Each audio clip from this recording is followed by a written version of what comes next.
Hello guys, and welcome to my channel. So many of you have seen the news of one of the prophets who is actually in court over the missing boy called Gold. Now, the story was actually about a mother who went to the church, and then usually most of the churches they don't allow children to go into the room because of things like maybe noise or things like maybe the child may need something like biscuits or any of those stuffs. So this mother actually registered the child in the creche, and she went to the auditorium. Then after some time, the mother came and said, "Okay, let's go home." And the mother began looking for the child and did not see the child. She complained to the church and the security, but according to the story making writes that the pastor in the school we agreed that she was demanded for her, and she was even beaten and manhandled by the police attached to the pastor. And then this lady didn't take this lightly, and she went on social media, and from there the news escalated, and the pastor was picked, and other news came up, and they said, okay, let's burn down the church. And the church was burned down. Not only that, they went to the pastor's house and they destroyed properties, and now the pastor was in court. And it actually turned out that in the report of the child being under the altar was actually false. And there are many lessons I would like us to actually point in this video. So it's going to be a little bit lengthy video, but I don't think it's going to be more than 10 minutes. So what's one of the lessons that we should actually learn? One of the lessons that we should actually learn is the lesson of churches today. So I myself am a Christian, and I see something that's actually going on in our world today, especially in Nigeria. Churches has become a very, very big business. We have some of the biggest churches in Nigeria. We have auditoriums that seat almost hundreds of thousands of people. We have programs left and right, and a lot of things actually going on. When you see churches springing up left and right, it's hard for you to go past a street in modern day Nigeria that you will not see in many more of two churches. So the need for churches, people should be very, very careful of the kind of churches they attend, all in the name of miracles. We've heard of stories upon stories upon stories of a man of God doing this and that kind of God. We've read of instances where a man of God defrauded somebody, and read of instances where a man of God, in the name of God, caused somebody to lose their money. Even we've seen cases of men of God sleeping with people's wives, and so people should be very, very careful of the churches they actually attend. Another lesson we can actually learn from this is that the need to be true to the laws of the land. Now, why am I bringing this? If the story of what the woman said that when she demanded for her baby, that she was actually manhandled by the security forces attached to the pastor, if that story is true, then it's fine, right? Because the police or the security agencies that are attached to the man of God or the pastor or whatever you call him have no right, because this police swore that they will be true, that they will uphold the rights of the Nigerian populace. So why use your office in an abusive manner? So there's a need to obey the rule of law. You won't say, "Well, he's my boss." And that is why this country has degenerated to this point, that we have people who literally should be in jail, but they have security guiding them. I'm talking about the politicians. So there is a need to actually obey the rule of law. So the third thing I would actually like to talk about is the power of social media. The power of social media. Now, I actually came online this morning and I saw a lady posted something on the internet. She said that she's available for math lesson class. She can be a math tutor, and in few hours, she got like more than 3 replies of people actually saying that, okay, what's our price right now? Where can they meet? And let's discuss business. That is the power of social media.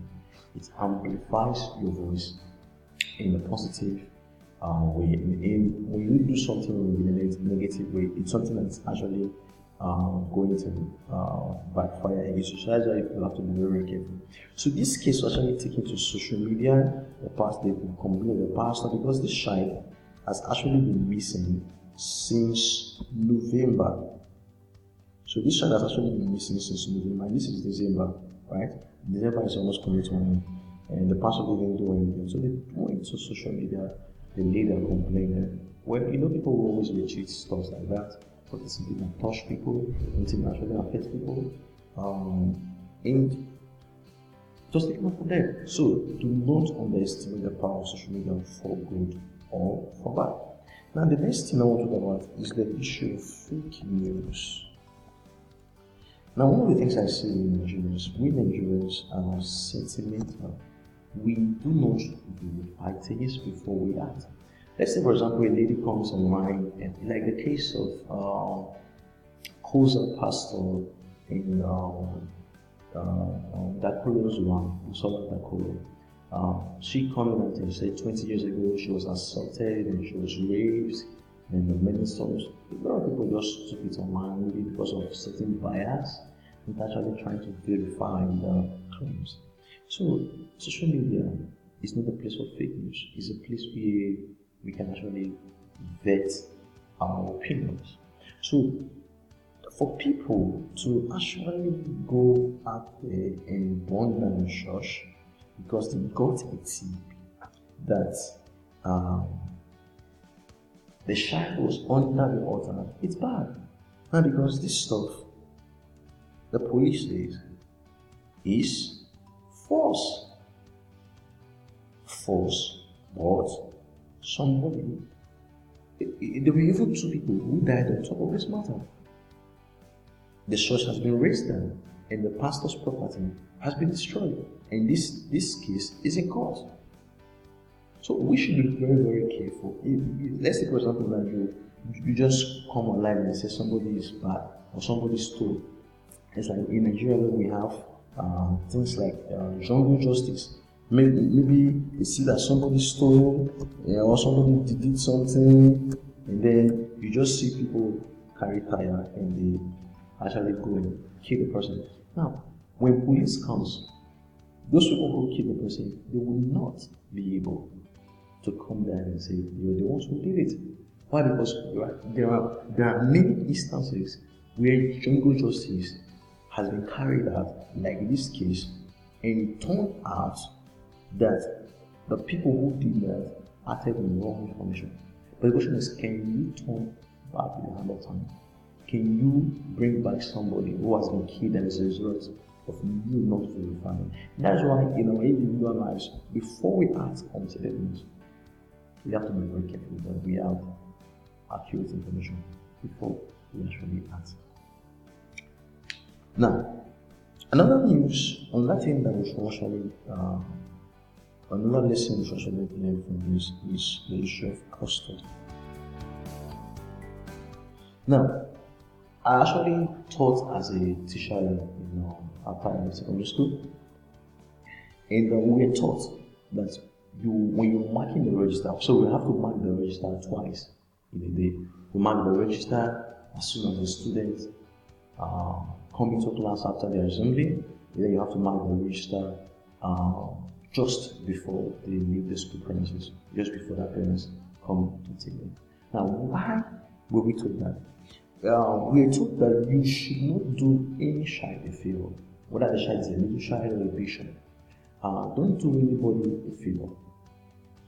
But I was in secondary school then, we see people, even in the university, who write down the name of somebody. Let's say, for example, somebody will not attend lectures, and they know that if you don't attend lectures, you may not be able to write the exams. So we see people who write down the names of other people who will not be present.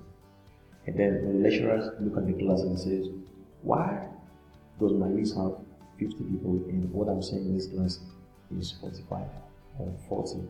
Well, they say, sir, they came and they left, they're outside and they are making problems. They just use one line and the other to cover. And the reason we should not do such a thing is because we are told as a school teacher that what if in the morning you marked that the child was present in school and then something happened, the child was not really in school. Maybe the child left home, the parents knew the child left home, but the child never came to school. And then something bad happened to the child. The police is going to come. They're going to check the school. They will check the register. And then you've already marked him. You've put yourself, you've put the school in trouble. So it's the same thing. Why? Because they said once you mark the register, that child is in your custody until you sign out the child, which is the second marking of the register. So for this church, when the child came, they registered the child. Like most churches do, they register the child. Oh, this person came and this person. So if you're not able to police the child, it's your duty. That's why we have ushers in the church. That's why we have security people in the church who are literally there to know and monitor movement. You have ushers who are there to protect children and the rest of them. So if the church cannot have such a thing, then it's a shame on them. So the church and the man of God must be brought to book. That is my own opinion. They should produce the child. They should produce the child. I'm not the opinion that the church should be burnt, but the case is in court. We are hearing stories that they're trying to influence the school and this kind of stuff. But my own opinion is the church should be brought to book because the child was under the custody. So guys, let me know your take on this issue. For now, bye.